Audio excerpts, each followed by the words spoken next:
Todo superhéroe tiene un momento en el que comenzó a hacerlo.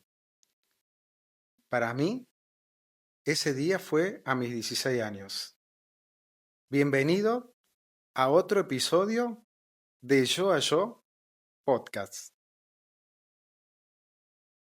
Cuando tenía 16 años, pasó el hecho que marcó un quiebre en mi vida.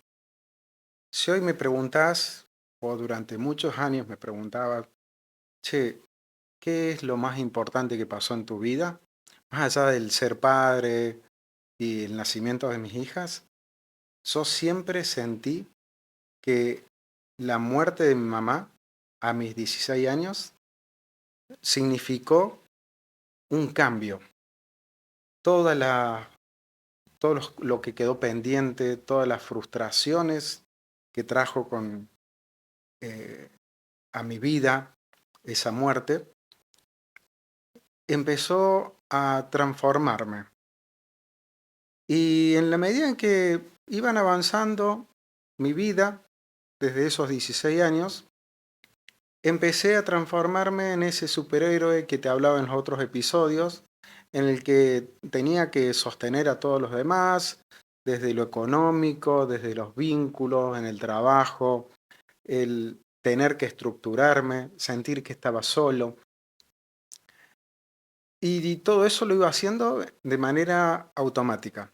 Ese personaje había recibido un traje y día a día iba perfeccionando el, el esqueleto, el caparazón que lo recubría.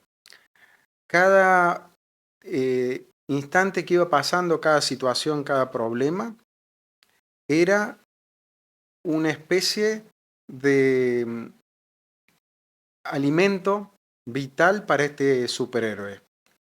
Con el tiempo y a partir de que empecé este proceso que algunos le llaman el despertar de la conciencia, ese clic que algunas veces un hecho doloroso nos hace un llamado de atención y a partir del que empezamos a dejar de mirar hacia afuera y empezar a mirar hacia adentro, empezar a buscarle explicaciones a para qué me pasa lo que me pasa.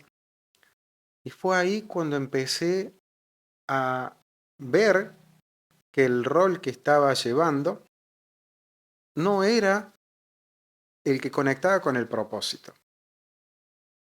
Y esto que te voy a contar hoy es algo muy personal, muy íntimo, forma parte de yo a yo, el hablar de mí, porque siento que esto que me pasa a mí, en algún punto te ha pasado a vos, en algún punto te va a tocar, dado que siento hoy, desde esta mirada, que a quien le estoy hablando es a mí, a quien le estoy contando es a mí. Entonces, si yo soy todo, no hay nadie a quien yo le pueda estar contando. Pero en el juego sé que estás ahí. Te voy a contar cuando yo sentí que me estaba poniendo ese traje. Cuando yo sentí que tenía que ponerme ese traje. Que no había escapatoria a la situación que me estaba sucediendo y que la única salvación era ponerme el traje que con el tiempo me llevaba a hacer un rol que hoy me incomoda, que hoy estoy intentando sacarme. Pero entiendo que no es fácil porque para mí fue una salvación. Y lo que en algún momento te conté, que todo lo que da por resultado seguir con vida, hay algo en nuestro cuerpo que se llama inconsciente que tiende a que lo repitas, que tiende a que sigas estando ahí, que te mantengas en ese lugar, aunque no sea placentero, aunque en algún punto no le estés pasando bien, porque tu cuerpo está diciendo, che, no me importa si no la pasas bien. Esto te mantiene con vida. Esto fue el día que volvimos de la sepultura de mi mamá. Mi mamá murió de cáncer cuando yo tenía 16 años.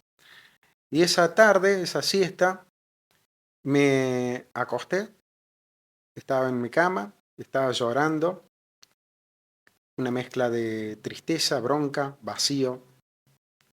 Y desde el lugar en el que estaba, ahí solo, esperando eh, esa, ese abrazo, que alguien venga a contenerme, vi que mi papá estaba en la misma. Estaba a unos metros, encerrado en sí mismo, en el dolor de la pérdida, y no es para menos, era su esposa. Pero ese Ariel, ahí en esa cama, miraba a quien biológicamente tendría que venir a contenerlo, y ese no venía. No miraba a sus cachorros, hablando en términos biológicos, sino que se quedó paralizado, se quedó encerrado en su dolor, en su duelo, ese duelo que recién estaba comenzando y que todos tenemos que hacerlo. Y en ese momento sentí que no tenía con quién, o no tenía con quién contar. Y Ariel, ese Ariel, dijo, bueno, acá no hay con quién contar. Eh, Solo estás vos, pero no era este jueguito que estoy hablando ahora, desde la conciencia que estamos tomando y entendiendo el para qué de cada uno de estos conflictos, sino bien biológico. Ese niño, ese adolescente que esperaba la contención, no la encontró. Y recuerdo que en ese momento me dije a mí mismo, bueno, ahora estás solo. Y fue en un proceso, muchos años después, de volver a esa historia, volver a ese momento a través de un trabajo del inconsciente y sentir cómo ese Ariel empezaba a ponerse un traje. En mi historia familiar, quien sostenía a toda mi familia era mi mamá. Siempre fue un conflicto para mí y mis hermanos, que mi padre no se haga cargo de cada cosa que le hacía falta, que nos hacía falta, y el rol que él tendría que ocupar. Y ese rol lo ocupaba mamá. Cuando mi mamá faltó, papá no se hizo cargo. Y yo, ese Ariel de 16 años, sintió la necesidad de hacerse cargo. Sintió la necesidad de suplir el rol de papá y suplir el rol de mamá. Y fue así que empecé a construir ese traje del que todo lo tiene que sostener, a querer sostener a cada uno de mis hermanos. Después, cuando empecé a trabajar, sostener económicamente a todos.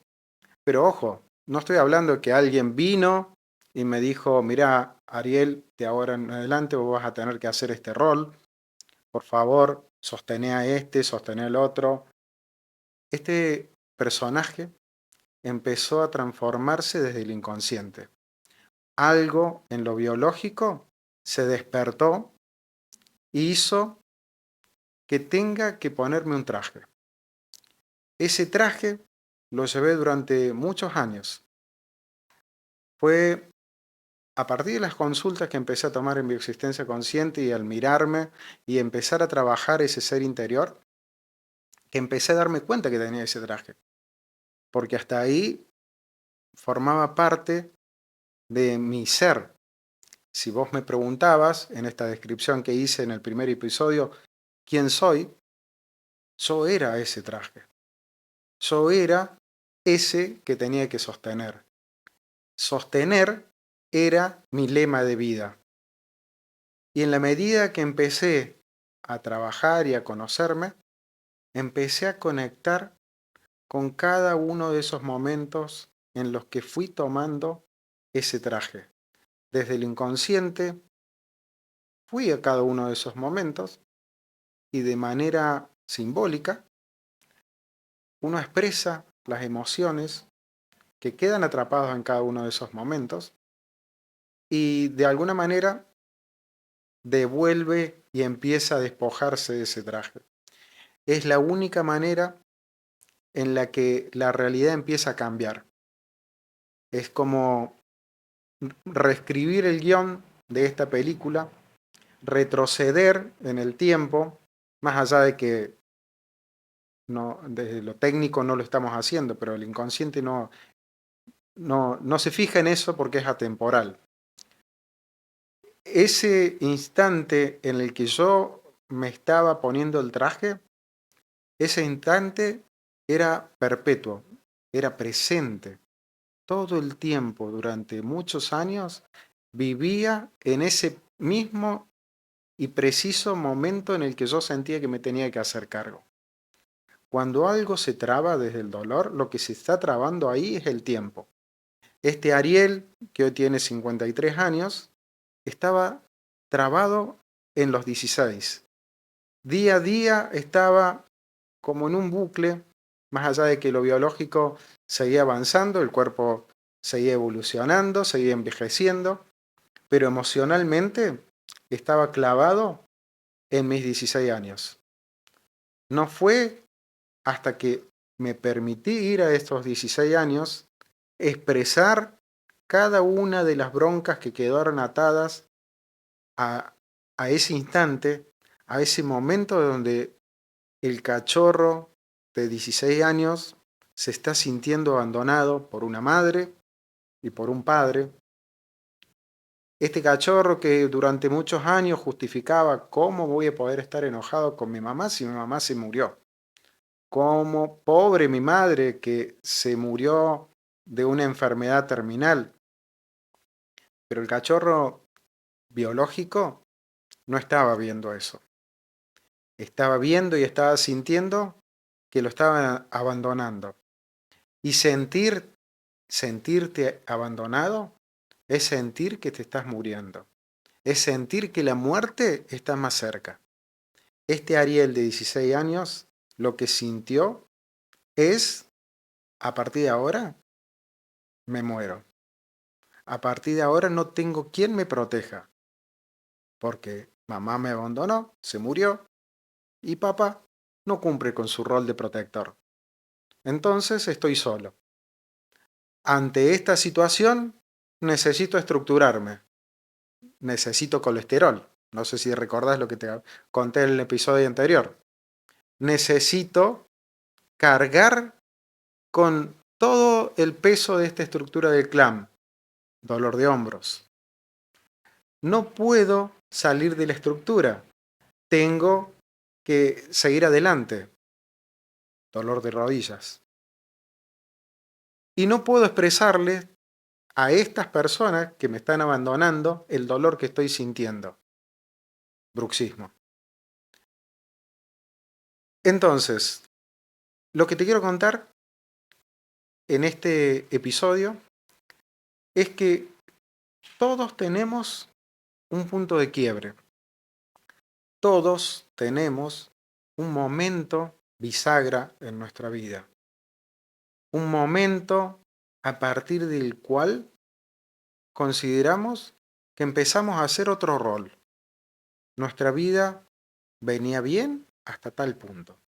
De ahí en adelante comenzamos a ser, en apariencia, otros. Eso nos pasa a todos. En algún momento de nuestra vida hay algo que nos transforma, que nos lleva a reforzar el personaje. Ese personaje tiene una razón de ser. Cuando uno empieza a hacer el trabajo interior, empieza a trabajar sobre lo que se llama identidad inconsciente. es la mezcla de todas las identidades del clan. Yo soy producto de todas esas identidades y forma parte del propósito de vida tener todas esas identidades. Entonces, cuando empezamos a transformarnos, empezamos a comprender para qué estamos haciendo el rol que estamos haciendo. Yo, Ariel, ese Ariel de 16 años, encarnado en este cuerpo, hoy con 53, sigue buscando dentro de esa escena la manera de seguir con vida. Y la manera de seguir con vida es encarnar un rol de superhéroe, de hacerse cargo. Si no te haces cargo, morís. Y prefiero seguir con vida, aunque el seguir con vida me traiga distintos conflictos. Hoy, después de trabajar esas escenas en repetidas consultas, ya no soy el mismo. Ya no siento la necesidad de tener que sostener. Hoy puedo elegir no sostener. Y cuando uno elige conectado con el ser, con el sentimiento y acciona en consecuencia de lo que se dio cuenta, la vida se pone, no digo color de rosa, pero sí el sufrimiento se aplaca, el peso disminuye, la tonalidad que tienen los conflictos cambia a un sentido un poco más armonioso. No significa que no vayas a tener conflictos, no significa que tu cuerpo va a dejar de expresar cosas. Al contrario, el cuerpo siempre va a seguir expresando. Los conflictos forman parte de la existencia porque forman parte del sentido para el cual vos estás aquí. Este Ariel hoy se permite elegir, se permite ser quien es, se permite conectar con el propósito y hoy me permito contarte mi experiencia. Espero que esa experiencia en algún punto te llegue, te sirva, te haga despertar de que cada momento de inflexión que hemos tenido en nuestra vida es una marca fuerte, una alerta, una sirena que empieza a sonar para empezar a transformar tu realidad. Hoy, después de muchos años, pude descubrir que mi alerta fue a los 16 años. A mis 16 años, siendo un adolescente, sentí ese llamado al despertarme y lo encapsulé. Lo encapsulé en un dolor, en un duelo sin procesar, en bronca y en una mirada de empezar a culpar al resto de todos los que me rodeaban para no hacerme cargo de que era un llamado para mí. Entonces, para ir cerrando este episodio, te invito a que empieces a mirar y que busques, seguramente lo vas a encontrar, ese punto de quiebre, ese instante en el que sentís que tu vida dejó de ser la misma. Y de alguna manera, lo podés hacer con los ojos cerrados, ir a ese instante y la experiencia de tener los ojos cerrados y revivir el momento desde el recuerdo, desde el inconsciente, vas a encontrar cuál es el beneficio que te trajo y cuál es el perjuicio o a quién tendrías que haber expresado la bronca de eso que te está pasando. A partir de ahí, podés empezar a transformar tu realidad. Podés empezar a darle un valor distinto a ese punto que vos considerás como algo que te marcó de manera negativa tu vida. Todo lo contrario. Hoy quizás lo estás viendo todavía desde el dolor y cuando lo empezás a resignificar y mirarlo de otra manera, ese punto es un punto para agradecer. Si te gustó esta historia que te conté, este momento que compartí, podés escribirme en mis redes, dejarme un mensaje y te espero en un nuevo episodio de Yo a Yo Podcast.